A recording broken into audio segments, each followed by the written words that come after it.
Hello friends, welcome to exam join YouTube channel. आज हम करेंगे भारत का राष्ट्रपति यानी प्रेसिडेंट। इससे पहले जो वीडियो अपलोड हुई है अनुच्छेद ट्रिक के साथ, विदेशी संशोधन ट्रिक के साथ, अनुसूचियाँ ट्रिक के साथ, संविधान के मौलिक अधिकार, तो काफ़ी इम्पोर्टेंट जो टॉपिक है वो ऑलमोस्ट आपका कंप्लीट हो ही चुका है। और हमारी जो सीरीज चल रही है पॉलिटिकल की सीरीज चल रही है और इसमें से एग्जाम में के क्वेश्चन बनने ही बनने हैं। तो आज करेंगे भारत का राष्ट्रपति। तो जो इसका वर्णन है वो राष्ट्रपति का वर्णन अनुच्छेद 52 में है। एग्जाम में ऐसे क्वेश्चन पूछे जाते हैं कि राष्ट्रपति का वर्णन किस में है, उपराष्ट्रपति का वर्णन किस में है, या प्रधानमंत्री का वर्णन किस में है, किस अनुच्छेद में है। तो ये सब चीज़ें हैं। तो पहला क्वेश्चन आपका यहीं से तैयार है कि राष्ट्रपति का वर्णन अनुच्छेद 52 में है, किस संविधान से लिया गया है। तो ये अमेरिका के संविधान से लिया गया है। ये संविधान के विदेशी स्रोत उसमें मैंने आपको करवाया हुआ है, तो सभी का लिंक आपको इस वीडियो की डिस्क्रिप्शन में मिलेगा, आप उसे जाके देख सकते हैं। तो ये अमेरिका के संविधान से लिया गया है। यह राष्ट्र की एक देश का एक राष्ट्रपति हो और उस पर कैसे महाभियोग लगाया जाए, इसका वर्णन भी अमेरिका के संविधान से ही लिया गया है। राष्ट्रपति और राष्ट्रपति पर महाभियोग, तो ये है किसके संविधान से लिया गया है, अमेरिका के संविधान से लिया गया है। अनुच्छेद 61 महाभियोग का वर्णन करता है। इसको हम डिटेल में करेंगे अभी कि हाँ ये सब चीज़ें हैं क्या। अभी तो मैंने चलो आपको अनुच्छेद ही बताया। आगे अनुच्छेद 53, इसमें क्या है कि भारतीय संघ की एक कार्यपालिका शक्ति राष्ट्रपति में ही निहित होती है। कि जो भारतीय संघ की जो कार्यपालिका शक्ति है वो राष्ट्रपति में नहीं होती थी, ये सारी पावर राष्ट्रपति के पास होती है। भारत में संसदीय व्यवस्था को अपनाया गया है क्योंकि मंत्रिपरिषद लोकसभा के प्रति उत्तरदायी है। तो क्या है, ये भारत में एक संसद है, संसद, लोकसभा और राज्यसभा। तो उसमें मंत्रिपरिषद होते हैं, जैसे कि मंत्रिपरिषद, कैबिनेट मंत्री। तो जो प्रधानमंत्री होते हैं तो उनका एक मंत्रिपरिषद होता है, तो वो उसके लिए उत्तरदायी है। ठीक है, संसदीय व्यवस्था को जो अपनाया गया है। जो राष्ट्रपति हो नाम मात्र की कार्यपालिका होती है, लेकिन जो मेन काम है, जैसे पता है कि मेन पावर इंडिया में प्रधानमंत्री तथा उसका मंत्रिमंडल, उसको दिया गया है मेन पावर। जो राष्ट्रपति होता है वो चलो एक पोजीशन तो है, लेकिन वो नाम मात्र की होती है। वो जैसे कि कोई कानून बनाना तो उसके हस्ताक्षर की ज़रूरत होती है।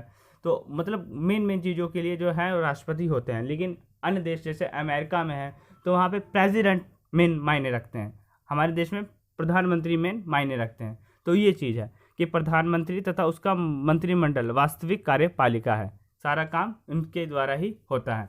आगे क्योंकि और राष्ट्रपति नाम मात्र की ही कार्यपालिका है।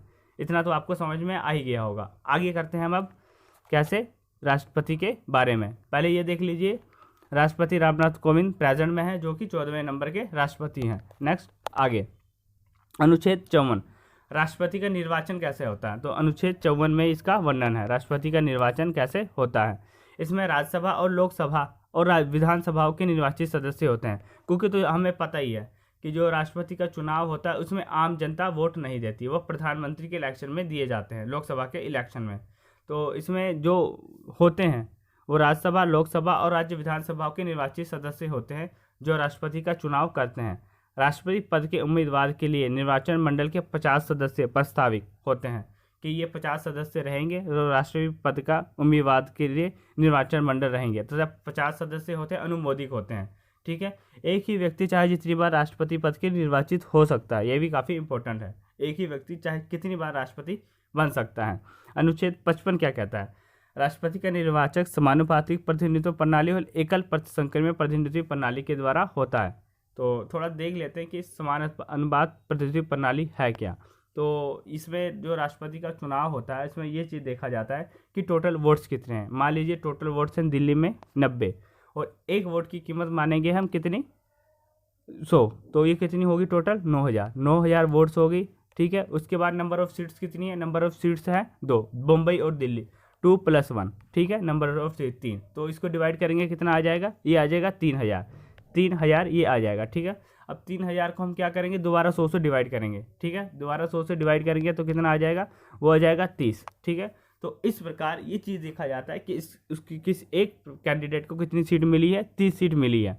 ठीक है, न दिल्ली वाले को, उस पर आगे 70, मुंबई में 70 है। तो जब वो चीज़ करेंगे तो उसकी राशि थोड़ी कम आएगी। तो यह समान अनुपात प्रतिनिधित्व प्रणाली तो ऐसे सेलेक्ट की जाती हैं जो राष्ट्रपति के इलेक्शन होते हैं, या राज्यसभा जो है उसमें भी अगर इलेक्शन होते हैं तो 1/3 सदस्य ऐसे ही चुने जाते हैं। तो ये सब चीज़ें हैं की समानुपातिक प्रतिनिधित्व प्रणाली। वैसे एग्जाम में इतना डिटेल में ये फार्मूले और वो सब चीज़ें नहीं पूछी जाएंगी, बस पूछा जाता है कि हाँ राष्ट्रपति का निर्वाचन किस प्रतिनिधित्व प्रणाली से होता है। तो बस आपने दो ही चीज़ें बताती हैं, समानुपातिक प्रतिनिधित्व प्रणाली और एकल संक्रमणीय मत पद्धति के द्वारा। तो ये चीज़ें आपने बतानी है, इतना डिटेल में एग्जाम में नहीं पूछा जाएगा, फार्मूले या क्वेश्चन ये सब चीज़ें नहीं आती। आगे देख सकते हैं अनुच्छेद 56 पद ग्रहण की समय तिथि, ये भी इम्पोर्टेंट है। तो अनुच्छेद 56 क्या कहता है, तो इसमें यह है कि अगर राष्ट्रपति अपना पद ग्रहण करता है तो 5 वर्ष की अवधि तक पद पर रहेगा। यहाँ जबकि अमेरिका में 4 वर्ष है, ये भी ध्यान रखना है। जहाँ जिस संविधान स्रोत से लिया गया वहाँ पे 4 वर्ष है, लेकिन इंडिया में 5 वर्ष है कि राष्ट्रपति जब पद ग्रहण करेगा तो 5 वर्ष की अवधि तक पद पर रहेगा। वह अपने पद तब तक बना रहता है जब तक कोई उत्तराधिकारी उसका पद ग्रहण ना कर ले। ठीक है, ये भी इम्पोर्टेंट है। जब अन्य कोई राष्ट्रपति बनेगा तभी अपना उत्तराधिकारी पद को छोड़ देगा, तभी अपना जो पहले राष्ट्रपति होगा वो अपने पद को छोड़ देगा। शपथ ग्रहण देख लेंगे। पद धारण करने से पूर्व राष्ट्रपति एक निर्धारित परिपत्र पर, जो शपथ पढ़ी जाती है उसे कहा जाता है निर्धारित परिपत्र पर, भारत के मुख्य न्यायाधीश यानी सुप्रीम कोर्ट ऑफ इंडिया, तो इसके जो मुख्य जज हैं या उनकी अनुपस्थिति में उच्चतम न्यायालय के वरिष्ठ न्यायाधीश के सामने शपथ लेनी पड़ती है। ठीक है, ये इंपॉर्टेंट है। शपथ ये लेता है भारत के मुख्य न्यायाधीश। एग्जाम में ऐसा पूछा जाता है कि शपथ किसके सामने लेता है और त्याग पत्र किसे देता है। तो जो राष्ट्रपति है वो शपथ लेगा भारत के मुख्य न्यायाधीश सुप्रीम कोर्ट ऑफ इंडिया के सामने, जो उसके मेन जज हैं, और जो त्याग पत्र देता है वो उपराष्ट्रपति को देता है। वो इम्पोर्टेंट है, त्याग पत्र देगा उपराष्ट्रपति को। तो वो 2 दिशाओं में त्यागपत्र उपराष्ट्रपति को दे सकता है। एक तो जब उसका खुद का मन हो कि हाँ कि उसने उस पद को छोड़ना है, क्योंकि किसी पद के लिए किसी के ऊपर प्रेशर नहीं डाला जा सकता, तो वो उपराष्ट्रपति को एक संबोधित त्यागपत्र दे सकता है। ठीक है, फिर बाद में जो उपराष्ट्रपति है वो उसकी सूचना लोकसभा में देता है, लोकसभा के अध्यक्ष को देता है। लोकसभा के अध्यक्ष इस टाइम कौन है, ओम बिरला है, तो उसको देता है। उपराष्ट्रपति को देता है तो उपराष्ट्रपति खुद राज्यसभा के अध्यक्ष होते हैं। ठीक है, स्पीकर जिसे बोला जाता है। और एक महाभियोग के द्वारा हटाए जाने पर, महाभियोग होता है कि अविश्वास प्रस्ताव पास करके, कि अगर राष्ट्रपति ने कोई संविधान का उल्लंघन किया है, यानी संविधान के हिसाब से अपनी जो सीट है उसका निश्चित रूप से फ़ायदा उठाया है, तो इस सिचुएशन में महाभियोग लगाया जाता है। तो ये सब चीज़ें हैं। तो अनुच्छेद 56 पद ग्रहण की समय तिथि और त्यागपत्र का जो वर्णन है उसका भी अनुच्छेद है, और अनुच्छेद 56(2) है। अनुच्छेद 56(2) में त्यागपत्र का वर्णन है। तो ये इम्पोर्टेंट है।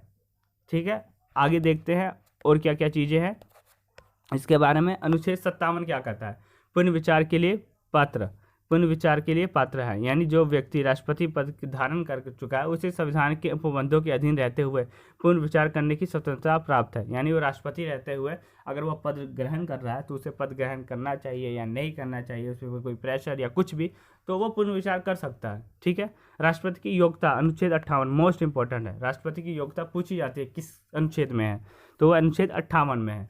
वह भारत का नागरिक हो, 35 वर्ष की आयु पार कर चुका हो, लोकसभा का सदस्य निर्वाचित किए जाने योग्य हो, चुनाव के समय किसी लाभ का धारण ना करता हो।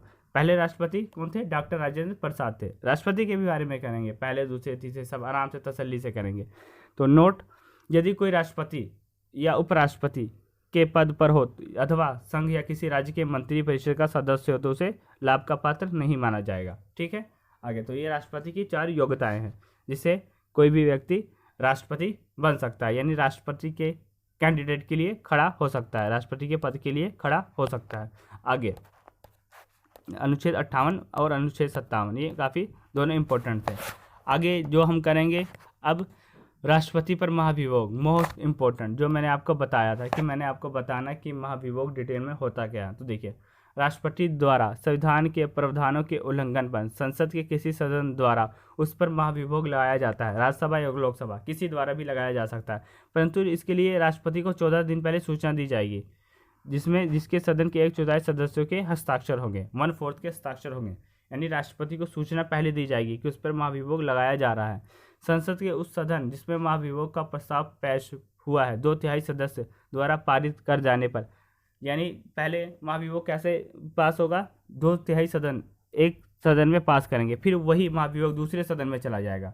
जैसे लोकसभा से राज्यसभा या राज्यसभा से लोकसभा, तो वहाँ से दूसरे सदन में चला जाएगा, जिसमें दूसरा सदन भी आरोपों की जांच करेगा कि हाँ जो उस पर आरोप लगाए गए हैं राष्ट्रपति पर वो सही है कि नहीं। अगर वो भी प्रस्ताव पारित कर देता है, उसके भी 2/3 बहुमत पारित हो जाते हैं दोनों सदनों में, तो राष्ट्रपति पर महाभियोग की प्रक्रिया लग जाएगी और इस स्थिति से राष्ट्रपति को त्यागपत्र देना पड़ेगा। तो यह है राष्ट्रपति पर महाभियोग, कितने कितने तिहाई सदस्य महाभियोग लगा सकते हैं। तो ये सब चीज़ें पूछी जा सकती हैं कि महाभियोग लगाते समय कितने सदस्य के हस्ताक्षर जरूरी हैं, कितने सदनों से होके राष्ट्रपति पर महाभियोग लगता है।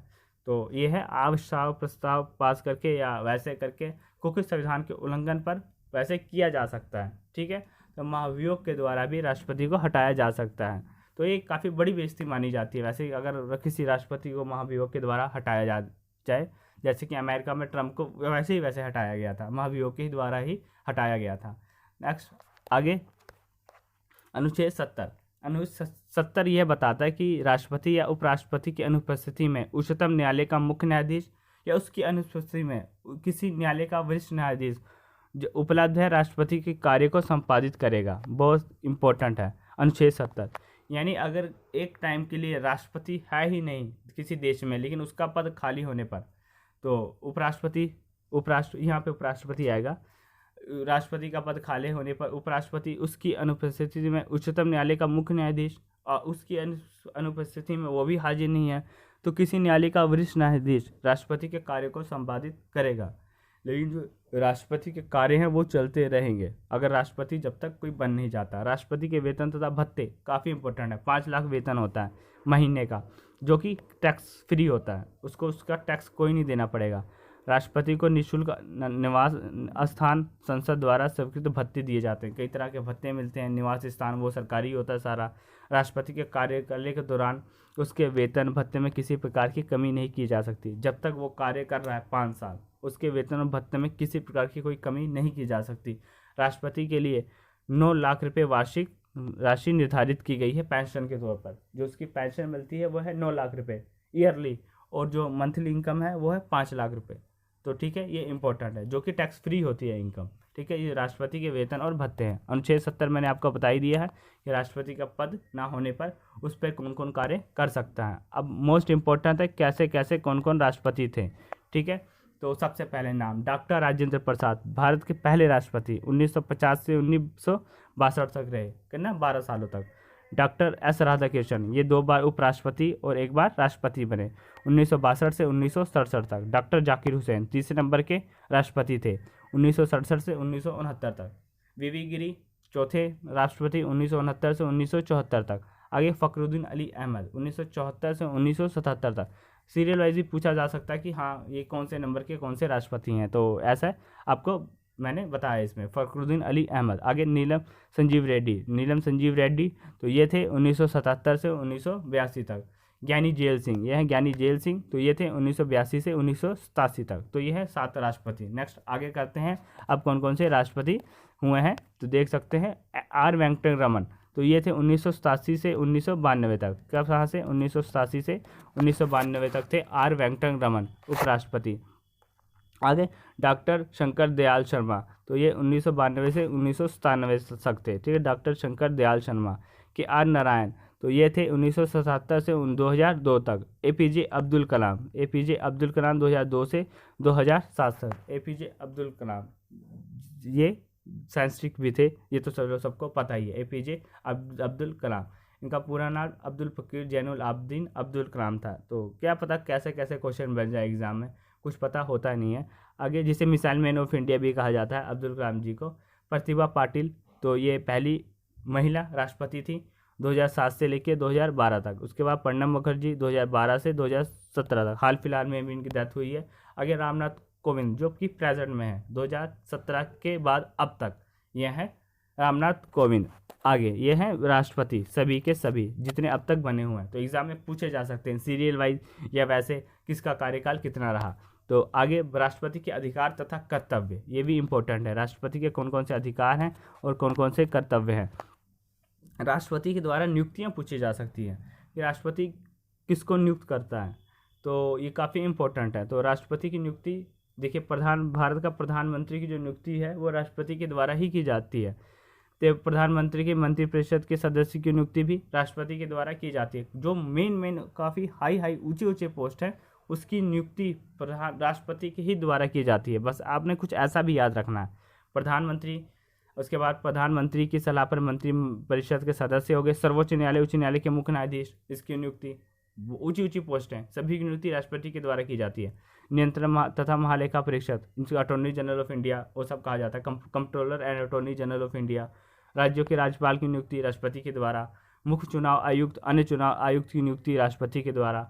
भारत का महान्यायवादी, अंतर्राज्यीय परिषद के सदस्य, तो इन सब की जो नियुक्ति है वो किसके द्वारा की जाती है? वो सब राष्ट्रपति के द्वारा ही की जाती है। आगे कुछ भी नियुक्तियां हैं जो राष्ट्रपति के द्वारा की जाती हैं, जैसे संघ लोक सेवा आयोग के अध्यक्ष, तो इसकी नियुक्ति राष्ट्रपति के द्वारा ही की जाती है, संघ लोक सेवा आयोग के अध्यक्ष। आगे संघीय क्षेत्रों के मुख्य आयुक्त, इसकी नियुक्ति राष्ट्रपति के द्वारा। वित्त आयोग के अध्यक्ष, भाषा आयोग के अध्यक्ष, पिछड़ा वर्ग आयोग के अध्यक्ष, अल्पसंख्यक आयोग के अध्यक्ष, भारत के राजदूत तथा अन्य राजनायक, अनुसूचित क्षेत्रों के प्रशासन संबंधित सदस्य, तो इन सब की नियुक्ति राष्ट्रपति के ही द्वारा की जाती है। प्रेसिडेंट में कौन है? रामनाथ कोविंद है राष्ट्रपति। आगे देख सकते हैं हम आगे क्या क्या करना रह गया हमारा, वो राष्ट्रपति की विधायक शक्तियाँ, तो वो देख सकते थे, वो भी राष्ट्रपति की शक्तियाँ से जिसमें वो नियुक्तियाँ कैसे कर सकता है। विधायी शक्तियाँ क्या हैं राष्ट्रपति की? तो इसमें वो लोकसभा को भंग करने का अधिकार होता है राष्ट्रपति को। जब वो चाहे कि हाँ लोकसभा में कुछ ऐसी चीज़ें नहीं हो रही हैं वैसा कुछ, तो वो लोकसभा को भंग कर सकता है राष्ट्रपति। संसद को आहूत करना राष्ट्रपति को अधिकार है। संसद में एक सदन या दोनों सदनों को मिलाकर अभिभाषण देने की शक्ति, यानी राज्यसभा लोकसभा को मिलाकर अभिभाषण देने की शक्ति राष्ट्रपति के अधिकार में होती है। लोकसभा का प्रथम सदन में अभिभाषण देने की शक्ति। आगे संसद द्वारा पारित विधेयक राष्ट्रपति के अनुमोदन तथा हस्ताक्षर के बाद ही कानून बनता है। ये चीज़ें आपको पता होनी चाहिए। लोकसभा, देन उसके बाद राज्यसभा के पास वो जाएगा कोई भी विधेयक, उसके बाद अगर दोनों विधेयक दोनों सदनों में पास हो जाता है फिर वह राष्ट्रपति के हस्ताक्षर के लिए जाता है। अगर राष्ट्रपति ने उस पर साइन कर दिए, सिग्नेचर कर दिए, तो वो कानून बन जाता है। ठीक है, वो विधेयक एक कानून बन जाता है। काफ़ी इंपॉर्टेंट है ये, राष्ट्रपति के सिग्नेचर पर ही कोई विधेयक कानून बनता है, तो इसको आप याद रखेंगे। ये देख सकते हैं लोकसभा और राज्यसभा की मीटिंग्स कैसे कैसे क्या होती हैं। आगे राष्ट्रपति की विधायक शक्तियों में और क्या होती हैं जो पूछना जरूरी है, या कोई ऐसे विधेयक होते हैं जो उसकी सहमति की बहुत ज़रूरी है राष्ट्रपति की, तो देख सकते हैं जिसमें नए राज्यों का निर्माण, राष्ट्रपति की सहमति बहुत जरूरी है। वर्तमान राज्यों के सीमाओं क्षेत्रों में परिवर्तन, धन विधेयक अनुच्छेद 110, तो इसमें भी राष्ट्रपति की सहमति बहुत जरूरी है। संचित नीति में व्यय करने वाले विधेयक। आगे राज्य हित से जुड़े विधेयक, राज्यों के बीच व्यापार वाणिज्य और समागम वाले विधेयक, तो ये सब चीज़ें राष्ट्रपति की सहमति इसमें बहुत ज़रूरी है। इसमें आप सोचिए नए राज्यों का जब निर्माण होता है या किसी क्षेत्र में परिवर्तन किया जाता है तो इसमें भी राष्ट्रपति की होती है। जैसे हम करंट अफेयर में पढ़ते हैं कि बदले गए नाम कौन कौन से हैं, तो ये इतनी आसानी से वो भी नहीं हो जाते कि मुँह उठा के किसी क्षेत्र का या किसी चीज़ का नाम बदल दिया, तो उसमें भी राष्ट्रपति की सहमति जरूरी होती है। ठीक है, आगे संयुक्त अधिवेशन 108 मोस्ट इंपॉर्टेंट है। अनुच्छेद 108 क्या है? संयुक्त अधिवेशन। संयुक्त अधिवेशन मैंने आपको बताया है कि जब दोनों सदनों को इकट्ठे मिलाकर राष्ट्रपति अभिभाषण दे, तो ये होता कब है? यदि ये ऐसा होता है यदि कोई साधारण विधेयक है तो इसमें दोनों सदनों में असहमति हो तो उसे सुलझाने के लिए राष्ट्रपति दोनों सदनों में संयुक्त बैठक बुला सकता है, दोनों सदनों का। अनुच्छेद 331 क्या कहता है? राष्ट्रपति को ये लगे कि लोकसभा में अगल भारतीय समुदाय के व्यक्तियों का समुचित प्रतिनिधित्व नहीं है, क्योंकि अगल भारतीय समुदाय भी राष्ट्रपति के द्वारा भी सिलेक्ट किए जाते हैं, तो समुदाय के 2 व्यक्तियों को लोकसभा के सदस्य के रूप में नामित कर सकता है। अनुच्छेद 331 ये बताता है अगल भारतीय समुदाय की नियुक्ति राष्ट्रपति के द्वारा।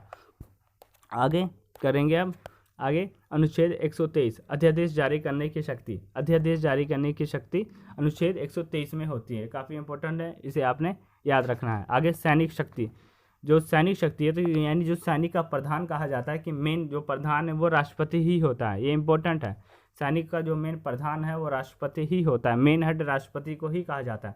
राजनीतिक शक्ति, राजनीतिक शक्ति में देख से क्या होता है कि जैसे दूसरे राज्यों के साथ कोई भी समझौता या संधि करना तो राष्ट्रपति के नाम से ही की जाती है, क्योंकि अन्य देशों में तो मेन राष्ट्रपति ही हो सकते हैं ना, जैसे अमेरिका वहाँ पे राष्ट्रपति मेन है, तो मतलब कोई देश के साथ आप समझौता या संधि करनी है तो राष्ट्रपति की ही तो होगी, तो इस प्रकार वो राष्ट्रपति के बीच में ही होती है। राष्ट्रपति विदेशों के लिए जो राजदूत हैं उनकी नियुक्ति भी राष्ट्रपति ही करता है। क्षमादान की शक्ति अनुच्छेद 72 क्षमादान करने की शक्ति, ये काफ़ी इंपॉर्टेंट है, यानी जो व्यक्ति कोई किसी तरह का कोई भी अपराध किया है तो उसमें क्षमादान करने भी शक्ति होती है राष्ट्रपति में। जैसे किसी को फांसी की सज़ा हो रही है तो राष्ट्रपति को क्षमादान पत्र भेज सकता है, क्योंकि ये अधिकार प्राप्त है, दोषी को भी ये अधिकार प्राप्त है। अब वो राष्ट्रपति के मूड पे डिपेंड करता है कि हाँ वो करता है क्षमादान या नहीं करता। अगर उसने एक बार क्षमादान याचिका राष्ट्रपति ने खारिज कर दी तो दूसरी याचिका दायर नहीं की जा सकती राष्ट्रपति के लिए। एक बार जो उसने कह दिया वही फाइनल है। तो अनुच्छेद 72 में है क्षमादान करने की शक्ति किसके द्वारा, ये ऐसे ही है, इसको काट दिए। क्षमादान करने की शक्ति अनुच्छेद 72 में है, राष्ट्रपति का वर्णन जो करता है। आगे राष्ट्रपति की आपातकालीन शक्तियाँ मोस्ट इंपॉर्टेंट और ये आखिरी है। आपको ये वीडियो कैसे लगी लाइक शेयर सब्सक्राइब जरूर करिएगा। आपातकालीन शक्तियाँ, राष्ट्रीय आपातकाल 352 तो ये राष्ट्रपति के द्वारा ही लगाया जाता है यानी, और राष्ट्रपति शासन 356। राष्ट्रपति शासन लगने पर जो वहाँ पे है तो वो वहाँ के गवर्नर, जो वहाँ के गवर्नर होते हैं किसी राज्य के, उनका अधिकार हो जाता है, ना कि राष्ट्रपति का। ये इसमें बच्चे काफ़ी कंफ्यूज होते हैं। जब किसी राज्य में राष्ट्रपति शासन लगता है तो वहाँ पे जो मंत्री हैं उसका हटके वहाँ के जो गवर्नर हैं उनका अधिकार हो जाता है पूरे राज्य में। वित्त आपातकाल 360 जो कि भारत में कभी भी नहीं लगा और इसकी न्यूनतम अवधि 6 महीने होती है। तो ये मोस्ट थे इम्पोर्टेंट राष्ट्रपति के बारे में। अब हम आगे आएगा जो आपके वो तैयारी जो हो रही है वो अगले लेक्चर की, वो है उपराष्ट्रपति के बारे में, वो भी काफ़ी इंपॉर्टेंट है। तो इसमें से आपके क्वेश्चन काफ़ी बनेंगे। तो ये वीडियो आपको कैसे लगी, इसे लाइक शेयर और सब्सक्राइब जरूर करें। थैंक्स।